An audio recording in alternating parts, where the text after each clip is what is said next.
पहले स्नान किया करो और स्नान करने के बाद ही रसोई में प्रवेश किया करो।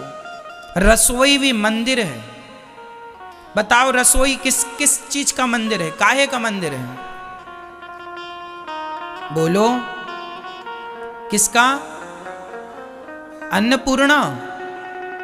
अन्नपूर्णा आप कह रहे हैं तो सही ही कह रहे होंगे, पर मेरे विचार से कुछ और है। हमारी जो रसोई है वहां वो विचारों का मंदिर होता है। किसका मंदिर? विचारों का। अच्छा अन्न खाओगे तो अच्छे विचार प्रकट होंगे, गंदा अन्न खाओगे गलत विचार आ जाएंगे, और विचार गलत हुए तो जीवन गलत है। विचार कहां से प्रकट होते हैं? जैसा अन्न, जैसा खाए अन्न वैसा रहे मन। इसलिए आहार शुद्धि, आहार शुद्ध तो सब शुद्ध। आहार बिगड़ा बुद्धि बिगड़ी। इसलिए मेरी मां पहले स्नान किया करो, सवेरे उठकर नहा धोकर बड़े प्रेम से साफ स्वच्छ कपड़े, स्वच्छ मीन्स धुले हुए कपड़े, वही नहीं कि कल वही पहन के सोए थे, उठे तो फिर वही पहन लिया ना। साफ कपड़े धुले हुए पहनकर फिर रसोई में प्रवेश करना है, इस भाव से कि ये रसोई मंदिर है। यहां से ही मेरे पति के, मेरे बच्चों के, मेरा यहीं से विचारों का निर्माण यहीं से होगा। आप कुछ ना खाइए, 4 दिन तक भूखे रहिए, उस भूखी हाल में आपके अंदर कोई विचार नहीं होगा। विचार शून्य हो जाता है। क्यों जी? क्या सोचता है आदमी? उस समय केवल खाना मिल जाए, भोजन मिल जाए। तो भोजन ही विचारों को जन्म देने वाला है। इसलिए बड़े बुजुर्गों ने कहा है कि जैसा खाए अन्न वैसा रहे मन, जैसी राखे शुद्धि वैसी बने बुद्धि।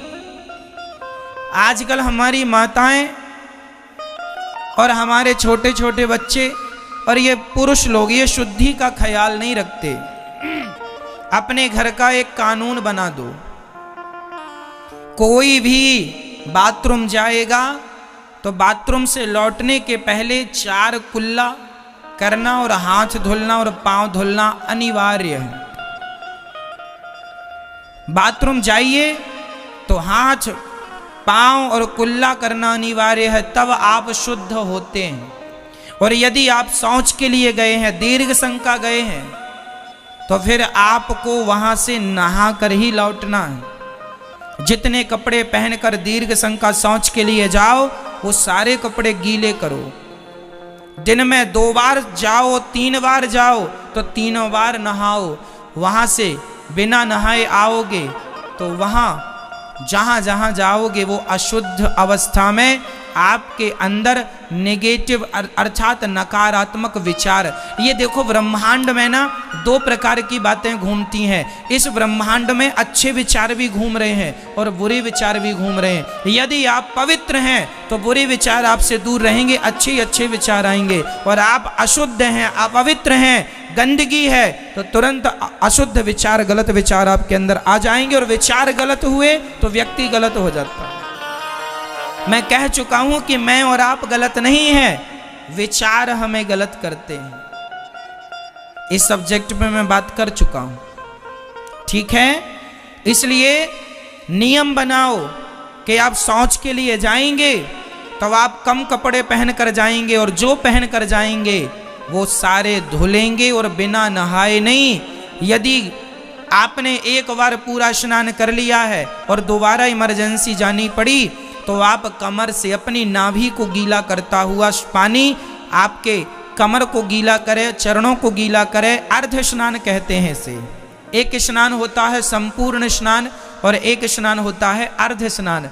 आपकी कमर से नीचे पूरा अंग गीला कर लो, वह अर्ध स्नान है। पूरा स्नान ना कर सको तो अर्ध स्नान कर लेना, पर स्नान जरूरी है।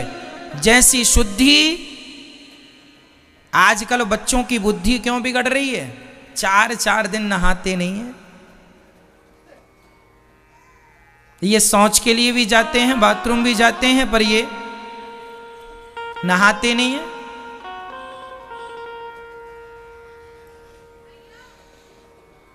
अब ऐसे लोगों की बुद्धि तो भ्रष्ट होगी ही, जो 4 दिन से नहीं नहाया, जो शौच के लिए गया बिना नहाए घूम रहा है। इनसे आप अच्छे विचारों की उम्मीद कभी ना करना, इनके अंदर अच्छे विचार जन्म ले ही नहीं सकते। अरे भाई, कुत्ता भी जहां बैठता है पूंछ से साफ करता है। अच्छे विचार सबके नहीं होते मेरी माँ। जिनका चित्त शुद्ध है, मन शुद्ध है, हृदय शुद्ध, वहीं अच्छे विचार होंगे। अच्छे विचार भी अच्छी जगह जाते हैं, अच्छे विचार बुरी जगह नहीं जा सकते। और विचारों से ये संसार चल रहा है। व्यक्ति महान नहीं होता, व्यक्ति के विचार उसे महान बनाते हैं। स्वामी विवेकानंद जी के भी 2 हाथ 2 पांव मेरी और आपकी तरह थे, पर वो श्रेष्ठ कैसे हो गए? श्रेष्ठ विचारों से श्रेष्ठ हो गए। क्यों? विचार अच्छे होंगे, आप श्रेष्ठ होंगे। इसलिए विचार जरूरी। और जैसा विचार होता है, जैसे संस्कार, वैसा व्यवहार होता है। विचार जिनके अच्छे हैं उनके व्यवहार भी अच्छे होंगे, और विचार जिनके बुरे हैं उनका व्यवहार भी बुरा होगा। तो विचार से ही व्यवहार बनता है। हाँ या ना? ये बातें बड़ी डीपली हैं मेरी माँ, समझ लेना, काम आएंगी भविष्य में। ये सूत्र हैं जीवन जीने के। अमल कर लोगे तो सुखमय कटेगी, नहीं तो रोती रहना। बच्चों को भी सिखाओ, छोटे छोटे बच्चों को। ये बातें जो मैं आपको सिखा रहा हूं, मुझे किसी ने सिखाया नहीं। मैंने जब से होश संभाला है तब से आज तक हम यदि शौच के लिए जाते हैं, जितनी बार जाएंगे नहा के आते हैं। बाथरूम जाएंगे तो कुल्ला और हाथ मुंह जरूरी है, पांव। ठीक है, ये शुद्धि हमारे यहाँ तो और भी इसके अंदर विधान है, पर मैं यहाँ व्यास गद्दी से आपको बता नहीं सकता। मर्यादाएं तो इससे भी ज्यादा हैं। हमारे यहाँ तो ये भी लिखा है कि खड़े होकर के लघु शंका नहीं करनी चाहिए, बैठ करके लघु शंका करो। क्यों महाराज जी? खड़े होके लघु शंका करते हैं तो आपकी बाथरूम जो है, यूरिन जो है, वो आपके कपड़ों में एक बूंद गिर गई तो आपके संपूर्ण कपड़े अशुद्ध हो जाते हैं। फिर वो शुद्धि कहां रही? हमारे यहां तो जैसे हाथ मुख को धुलने की विधा है, उसी प्रकार लघु शंका करने के बाद उस अंग को भी धुलने की विधा है। ये डीपली ज्ञान है शास्त्रों का, कर्मकांड का। लाज शर्म के मारे लोग इस ज्ञान को नहीं कहते कि क्या, पर हम तो भाई जो उचित है वो आपको कह रहे हैं। हम लोग इन बातों का ध्यान रखते हैं। हम लोग लघु शंका भी वहीं जाते हैं जहां पानी की व्यवस्था हो। बिना पानी के लघु शंका नहीं। हमें तो पानी कुल्ला भी चाहिए हाथ मुंह भी धुलने के लिए। ठीक है, तो आप ये नियम पालन कर लेंगे तो विचार शुद्ध होंगे, आपसे अच्छी उम्मीदें की जा सकती हैं। ठीक है, इन चीजों का बच्चों को भी सिखाइए, ये चीजें सबको बताइए। ये चीजें इंसानों टाइप के रहो, जानवरों टाइप के नहीं कि नहाए ही नहीं, बाथरूम गए कुल्ला पानी नहीं किया, हाथ मुंह धोए। तो जानवर सुअर लोग भी ऐसा करते हैं, उन लोग भी बाथरूम वगैरह करते हैं, कहां कुल्ला उल्ला करते हैं? क्यों? बकरा बकरी सुअर बंदर कहां कुल्ला करता है? वो तो खाता जाता है और वहीं मूत्र करता जाता, मलमूत्र त्यागता, खाता जा रहा मलमूत्र करता। और तुम भी यही कि वही अभी सोच करके आए और खाने बैठ गए। ये तो जानवरों की विधा है। ऐसे आचरण तो जानवरों के हैं कि सोच के लिए चले गए फिर खाने बैठ गए, खाते खाते सोच के लिए चले गए फिर खाने। ये आदमी हो कि जानवर हो? ईश्वर ने 84 लाख योनियों में तुम्हें श्रेष्ठ बनाया है। क्यों श्रेष्ठ हो? क्योंकि तुम में बहुत विवेक है, बहुत ज्ञान है, और फिर भी आचरण तुम्हारे जानवरों जैसे हैं। तो इसमें ईश्वर क्या करेंगे बताइए।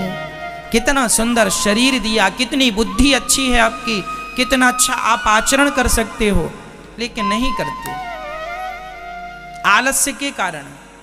कई लोग डरते हैं नहाने से। ना जी, चलिए आप समझदार हैं, शास्त्रों के ये वचन थे, सुदास ने आपको कह दिया। मैया कहाँ से आई हो मेरी माँ? गुरुजी राधे राधे। राधे राधे। कैसी हो आप मैया? खंडवा से आई हूँ। खंडवा, मध्य प्रदेश। क्या हो गया आपको? कोई रखता नहीं है, इसलिए मैं यहाँ गौरी गोपाल आश्रम में आ गई। बेटियां हैं आपकी? है 2। और बेटे? नहीं है। पति? पति भी नहीं है। पति कब चले गए? बहुत साल हो गए। और बेटे को 9-10 साल हो गए। बेटा था पहले? हाँ।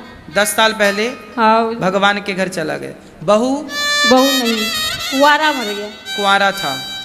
बेटियों का विवाह हो गया? हाँ। बेटियां कभी रखना भी चाहे तो उनके पति नहीं रखना चाहते। मैं इधर उधर खाना खाती हूँ और सोने जाती खाली बस। आप खाने पीने कहीं और जाते हैं? मंदिर जाती थी और मंदिर से आ जाती थी। तो घर में भोजन भी नहीं मिलता था? नहीं, झगड़ा होता था। दोनों बेटियों के यहाँ? हाँ। उनके पति नहीं खान देते थे, वो भी सीधे नहीं रखते। दोनों के पति मना, बेटियों के कभी इच्छा भी हो तो वो मना, डरती है पतियों से। ठीक है, देखो 2 बेटियां हैं तो बेटियां तो चाहती हैं कि सेवा हो माँ की, 2-4 रोटी जो चाहिए मिल जाए। पर बेटियों के पति, अरे भाई पत्नी की माँ भी तो माँ ही है। बेटा नहीं है तो दामाद ही तो बेटा है। कहती हैं माँ के देखो खाने नहीं देते। ये माँ कितना खाती होंगी सोचिए। आज संसार में इस तरह से इंसानियत मर चुकी है कि एक इंसान अपनी सास को, अपनी माँ को रोटी नहीं दे रहा है। जब तुम्हारे अपने घर के बुजुर्ग भूखे और प्यासे हैं तो तुम्हारे घर में जब तुम भगवान को भोग लगाते होगे तो क्या भगवान उस भोग को ग्रहण करते होंगे? आज इंसानों के पुतले रह गए हैं मेरी माँ, इंसान नहीं है अब। इंसान तो देखो आप लोग हैं कि आप लोगों के सहयोग के बल पर यहाँ पर इन वृद्ध माओं की सेवा हो जाती है। इनकी अपनी बेटी दामाद इन्हें भले भोजन ना दें, लेकिन आप सबके सहयोग से गौरी गोपाल में इन वृद्ध माओं को भोजन मिलता है। अब बताओ, ये सताई ठुकराई माँ है, ज़रूरतमंद माँ है कि नहीं? मैया कितने साल से आप बेटियों के यहाँ इस तरह से जीवन गुजार रही हैं? बहुत साल हो गए। बीमार रहती थी मेरी लड़की तो वो वहाँ रहती थी। मैं तो वो उनके पति रखना नहीं चाहते। मेरा मन नहीं माने, मैं वहाँ चले जाऊँ, खाना खा के वहाँ चले जाऊँ। वहाँ भी खाए तो लड़ाई हो जाती थी। घर में बेटी के घर खाती थी तो लड़ाई हो जाती हाँ, थी? खाने पे से। खाने पे से लड़ाई? क्या कहते थे लोग? कहीं भी जाओ, कहाँ भी रहो, कहाँ भी खाओ, पर हम नहीं खिलाएंगे, हम नहीं रखते। हम नहीं खिलाएंगे, हम नहीं रखते, ऐसा कहते हैं। कौन कहता था ऐसा? जमाई। जमाई, दामाद। यहाँ आप आज ही आई हैं? हाँ, आज ही। ये कौन है भैया आपके साथ? ये पड़ोसी। बात कराइए।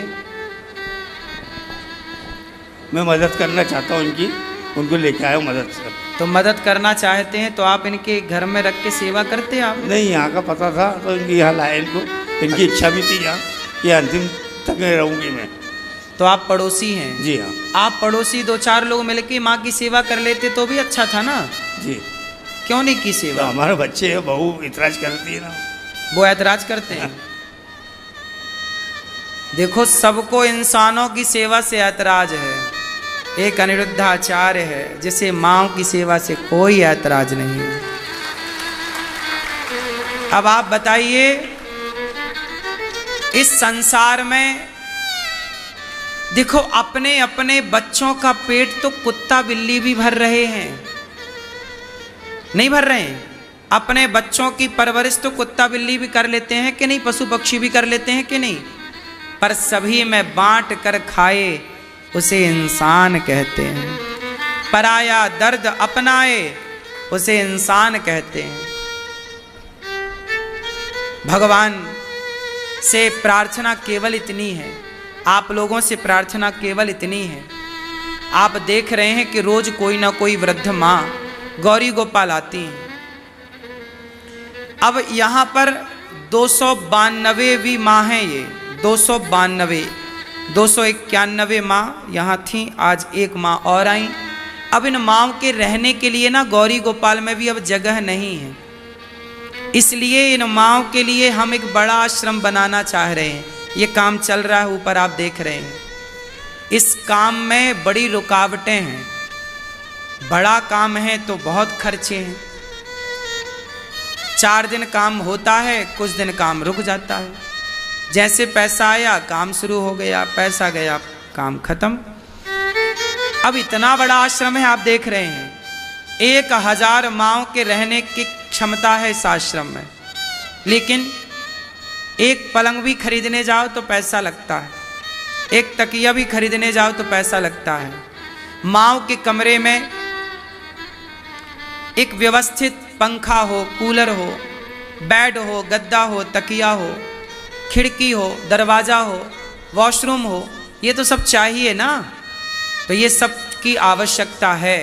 आप सब एक छोटा छोटा सहयोग करेंगे, आश्रम के निर्माण में सहयोगी बनेंगे कि हमारी तरफ से माँओं के लिए आप एक ईंट का, एक सीमेंट बोरी का, एक बोरी सीमेंट, एक कमरे की फिनिशिंग अब चल रही है, टाइल लग रही है माँओं के कमरे में, टाइल पत्थर जो भी लगाना पड़ता है, जो ज़रूरतें हैं वो तो करना ही पड़ेगा। और मैं चाहता हूँ कि माँओं की सेवा बेहतर हो। आप लोगों ने देखा होगा कि जो अच्छी से अच्छी व्यवस्था बन सकती है दास करने की कोशिश करता है। आपसे बस मेरी प्रार्थना है कि आप भी इस आश्रम के निर्माण में एक थोड़ा सा अपना योगदान अवश्य दें इन माँओं के लिए। मैया आप यहाँ आई हो, आपसे हमने कोई पैसे तो नहीं लिए? नहीं। यहाँ रहने के? नहीं। कोई शुल्क तो नहीं मांगा? नहीं नहीं, कुछ नहीं लिया। कुछ पैसे तो नहीं दिए आपने? नहीं लिए, नहीं लिए। इन माँओं से 1 भी रुपए हम नहीं लेते, इन माँओं से पैसे नहीं, आशीर्वाद लेते हैं। और आप सबसे कहते हैं कि सहयोग करो, आप सहयोग करते हैं, माँओं की सेवा होती है। आपसे बस मेरी इतनी सी प्रार्थना है कि इन माँओं के लिए ना एक बढ़िया सा आप कमरा बनवा के माँओं को दे सकते हैं। 290 से अधिक माएँ हैं, आप भोजन बंटवा सकते हैं कि आज का भोजन इन माँओं को हमारी तरफ से। इतना भी आप सहयोग कर देंगे भोजन का तो भी अच्छा होगा। और ये एक बात बताओ, यहाँ 290 माएँ हैं तो रोटी तो रोज चाहिए ना।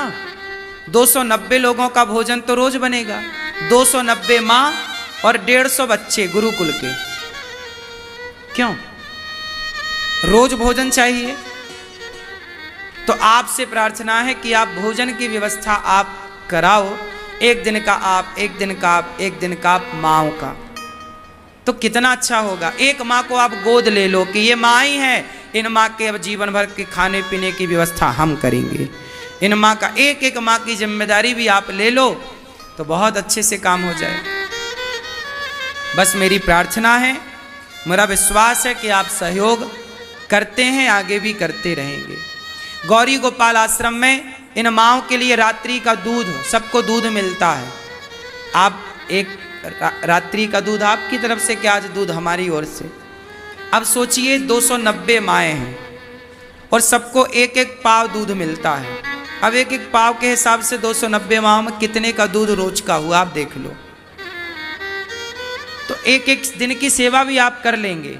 इसलिए कहता हूं मेरे भाइयों, ज़्यादा पैसा कमाओ और पैसे से माँओं की सेवा में आधे घंटे की कमाई माँओं तक पहुंचाओ। बताओ, आपके सहयोग की जरूरत गौरी गोपाल को है या नहीं? उत्तर दो। इन माँओं को जरूरत है आप लोगों की कि नहीं? इसलिए आप ही इन माँओं के, इनकी अपनी बेटियों ने तो घर से दामाद ने निकाल दिया, अब आप ही इनकी बेटी और बेटा बन के इनको शरण दीजिए।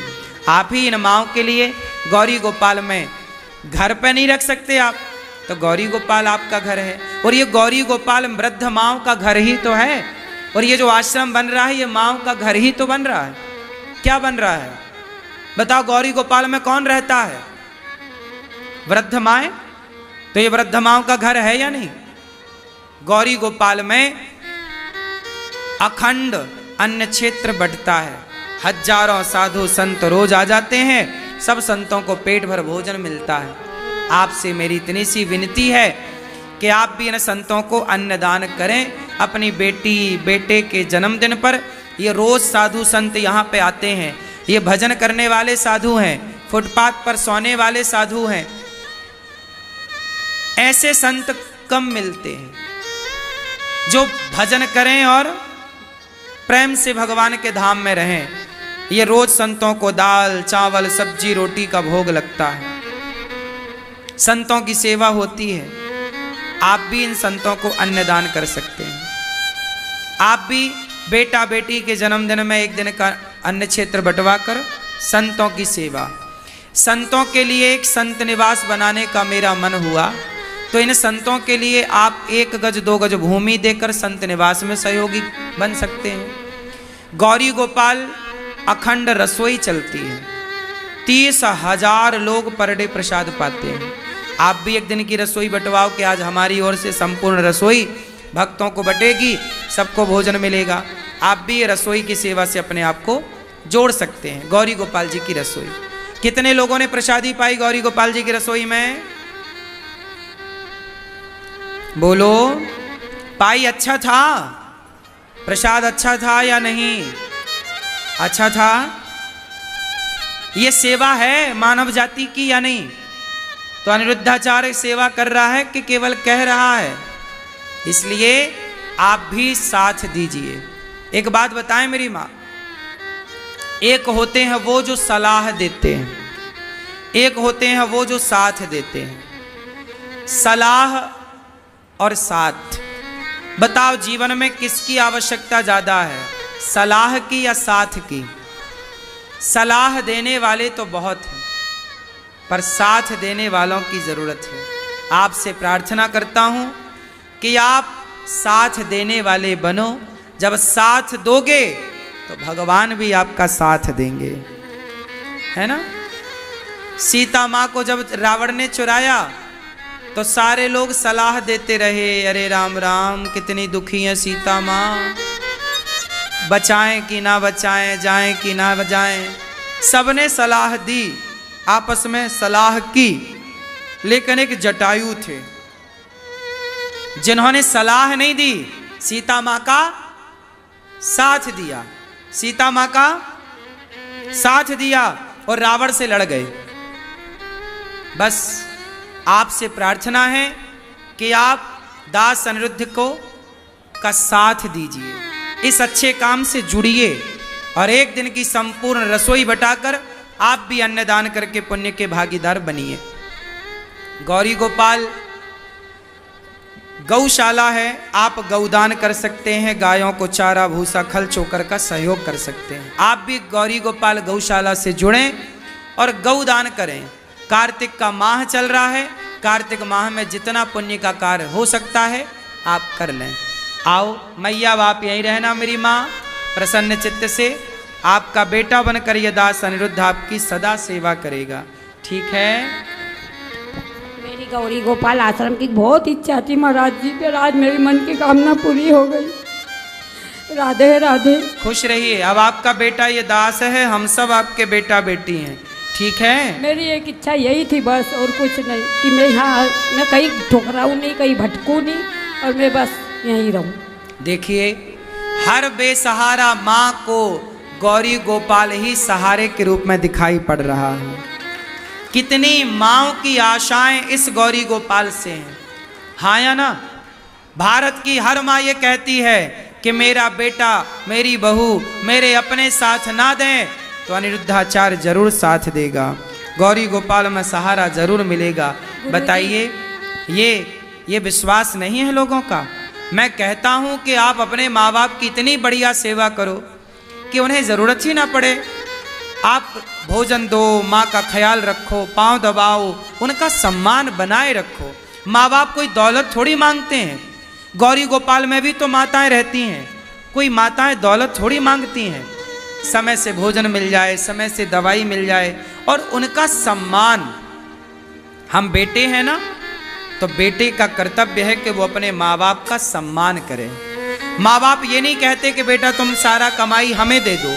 माँ बाप ये कहते हैं बेटा हमारा तुम सम्मान बनाए रखो, इस घर में इज्जत करते रहना, माँ बाप की इज्जत करते रहो, बस इतना ही माँ बाप चाहते हैं। आज बहू आती है, माँ को बिल्कुल देखती नहीं है, सम्मान नहीं करती। उस माँ को बुरा लगता है कि मेरे ही घर में मेरा ही अब कोई सम्मान नहीं है, तो वो माँ परेशान होती है।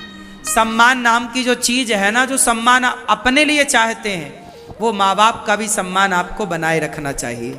ऐसी हर बेटा, हर बहू, हर बेटी से मेरी प्रार्थना है। गुरुजी आप ही मेरे बेटे हैं और आपकी मैं माँ हूँ और मेरी मन की कामना आज पूरी हो गई। राधे राधे। खुश रहिए मैया, आप प्रसन्न रहिए। आपका बेटा मैं हूँ, मैं हर उस माँ का बेटा हूँ जिसके बेटा नहीं है या है भी अपने साथ नहीं देते। हर उस माँ का बेटा हूँ। आपके 2 बेटे हैं तो तीसरा मैं हूँ, 3 बेटे हैं तो चौथा मैं हूँ, 1 बेटा है तो दूसरा मैं हूँ, 5 बेटे हैं तो छठा मैं हूँ। हर तरीके से आपका बेटा आपको बहुत प्यार करता है तो भी मैं आपका बेटा हूँ। आपका बेटा आपकी सेवा नहीं करता तो भी मैं आपका बेटा बनकर सेवा करूँगा। हर तरीके से मेरी कोशिश तो ये है कि मैं सबको प्रसन्न रखूँ, सबकी सेवा